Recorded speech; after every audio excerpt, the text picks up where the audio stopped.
The New York Knicks have made a lot of moves over the last couple of days, but their training camp roster is officially set. 21 players have been invited to training camp. We're going to tell you who they are and which guys have the best chance to make the roster. Before we do that, though, this is why you subscribe to Knicks Now by Chat Sports. When they make a move, we get you guys a video as soon as possible. So if you love the Knicks, want free videos every day, hit that sub button right now.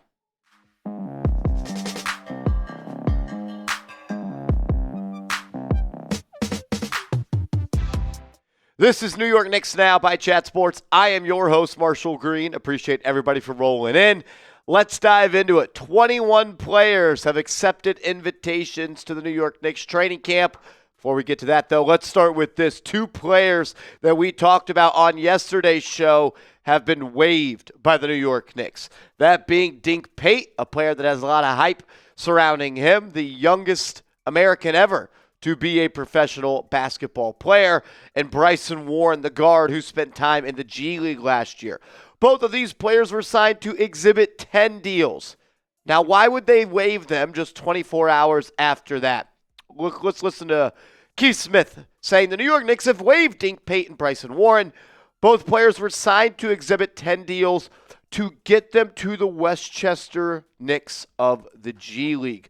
So pretty much this is what it is. Because the Knicks signed Dink Pate and Warren to those Exhibit 10 deals, they own the rights of their G League rights. Meaning they did that so they could get them on the G League. They will not be there at training camp, but both of these young guards will be on the Westchester Knicks unless they decide they just want to go play for another team. The Knicks have filled in all 3 of their two-way deals as well. This was a hot topic of conversation.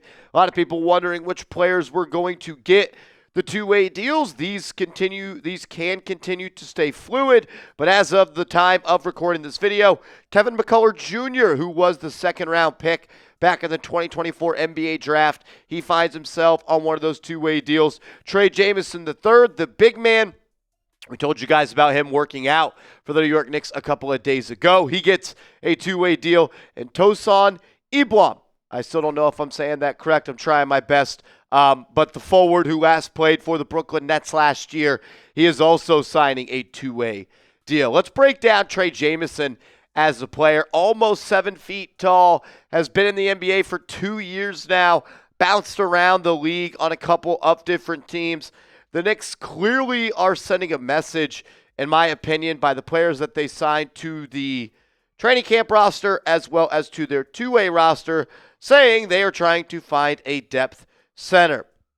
Jamison has played 23 games for the Memphis Grizzlies, 22 for the Los Angeles Lakers, 16 for the Pelicans, and 2 for the Washington Wizards. He's a big man, can finish around the rim a little bit. He's a good rebounder as well and a decent shot blocker, and 22.9 minutes per game in his rookie year where he spent time with Washington and Memphis. He averaged 1.1 blocks per game in almost 23 minutes. So he's someone that the Knicks could look to protect the rim if they are in a pinch. We also know Eblom has also played in the NBA before on a couple of different teams as well. He is going to be there at training camp, gets one of those two-way deals. The Knicks are a little thin at that wing spot.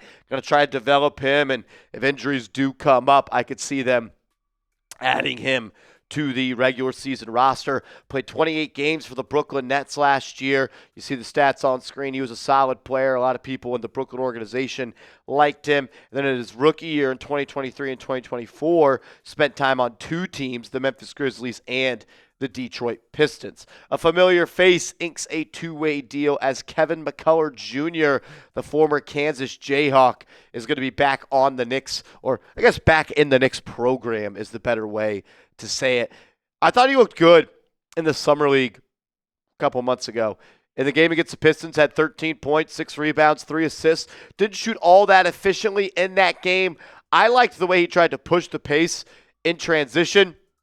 And then we saw the game against the Celtics as well. He had 30 points, 4 rebounds, 1 assist, 10 of 15 from the field, 1 of 5 from downtown, an offensive explosion for him. So there's potential there. There's an ability to go and continue to grow in this league, and I'm excited to see what McCullough Jr. does in his second year as a part of this New York Knicks organization.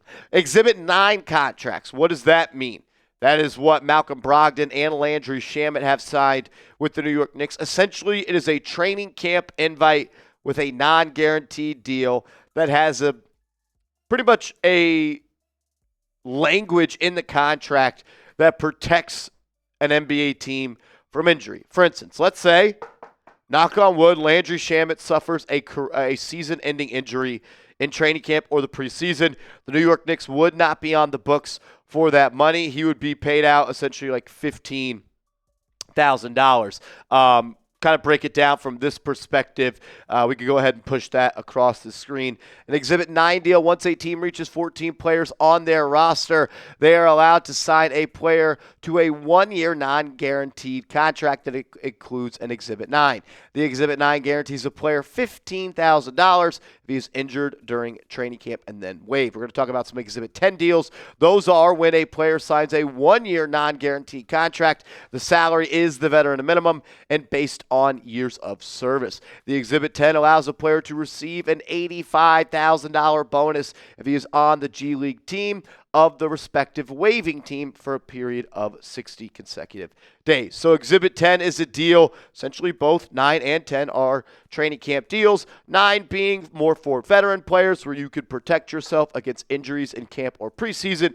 And Exhibit 10 deals is where you own the G League rights to these players. The Knicks have inked 4 of these guys to those said contracts. Exhibit 10 contracts. Mohamed Diawara, the second-round pick for the New York Knicks last year, or I guess a couple of months ago, the 2025 draft. He finds himself on an Exhibit 10 deal. Garrison Matthews, a guy that's proven in this league that he could shoot the rock from downtown, shooting 38.2% from deep in his NBA career, which got started in 2019 and 2020 as a part of the Washington Wizards, then bounced around with the Houston Rockets and Atlanta Hawks, spending the last 2.5 seasons with the Hawks, and he shot very well in Atlanta, 41.3% from downtown on 3.6 attempts. Alex Len, a familiar face and a familiar name across the NBA over the last handful. I'm actually curious, how long has Alex Len been in the NBA? Getting his start in 2014, over a decade at this point, still just 31 years old, spent time with Los Angeles Lakers and Sacramento Kings, and over the last couple of years with the Kings from 2021 to 2024, has that relationship with Mike Brown. Knicks are a little thin at that center spot, so Lynn will have a chance to make this team. And Matt Ryan, a familiar face for Knicks fans as well. He was on this team for a little bit last year, playing those salary cap gymnastic games. He's a shooter, not much of a defender. We'll see if he can shoot the ball well enough in training camp to go ahead and make this team. So we've gone over the two-way deals, the G League players, and the Exhibit 9 and 10 contracts, which means these are the players on guaranteed contracts. This is your team. This is your core. These are the faces of your franchise. Jalen Brunson, Mikal Bridges, OG Anunoby, Karl-Anthony Towns, and Mitchell Robinson, alongside Miles McBride, Tyler Kolek, Jordan Clarkson, Josh Hart, Pacome Dadier, Gershon Yabusele, and Ariel Huck-Porty. So the stage is set. 21 players head to training camp, which is right around the corner. Got a couple more thoughts I want to talk about on today's show, but before we get there, I want you to get in the comment section and be honest and let me know, how good is this Knicks roster? Grade it on a scale of 1 to 100, like a test back in the day. 100 the best, 1 the worst. Let me know. Also, be a winner and get this Knicks sweatshirt. The winter months are right around the corner. It is almost hoodie season, which means it is hoops season. It was $65. Now it's $27. Chatsports.com/NYK hoodie. Chatsports.com/NYK hoodie. It'll be a competitive training camp for the New York Knicks. They have their 14th roster spot open and their 15th roster spot open. They can offer one veteran minimum, fully guaranteed deal, and then a minimum rookie scale contract. I believe that's going to be Mohamed Diawara, as he was really the only player that the New York Knicks drafted to the team and you have to be drafted to the team to get that rookie scale minimum deal. So I believe it'll be Mohamed Diawara and then a combination of Alex Lynn alongside Landry Shamet and Malcolm Brogdon competing for that 14th veteran minimum spot. They could play some games down the line where they bring in another veteran minimum win midway through the year. So good to get these guys in at training camp and get a look at them. It'll be here before you know it. Today is what? September 17th? We're a week away. About a week away.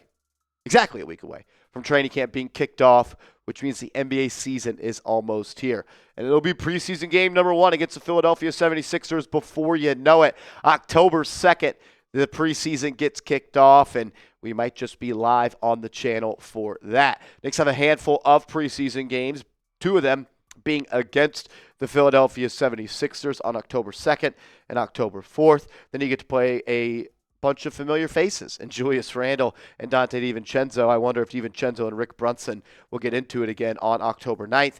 On October 13th, the Wizards and Knicks play, and the final preseason game against the Charlotte Hornets, October 17th. So you got 5 preseason games, and then we are on to the regular season. And as we know, the New York Knicks will kick off the regular season against the Cleveland Cavaliers, 2 teams that are expected to compete to win the Eastern Conference and potentially face off in the Eastern Conference Finals. October 22nd, Knicks, Cavs. I can't wait. It's been a long off season. A lot of chatter. But we're here. Roster set. Training camp's around the corner. This is a championship roster. There's belief inside the building that this group of men can go and win a championship and put a banner in the rafters at Madison Square Garden. Got to stay healthy and just got to continue to mesh and gel and hope Mike Brown can push the right buttons. My question to you before we bounce on out of here is this. Is it an NBA Finals appearance or bust for the New York Knicks? Is it a failure if they don't get to the NBA Finals? I kind of think it is. The East is wide open. What do you say? Y for yes, N for no, and make sure you are following me on social media. I'm on Twitter. I'm on Instagram, @MarshallGreen_.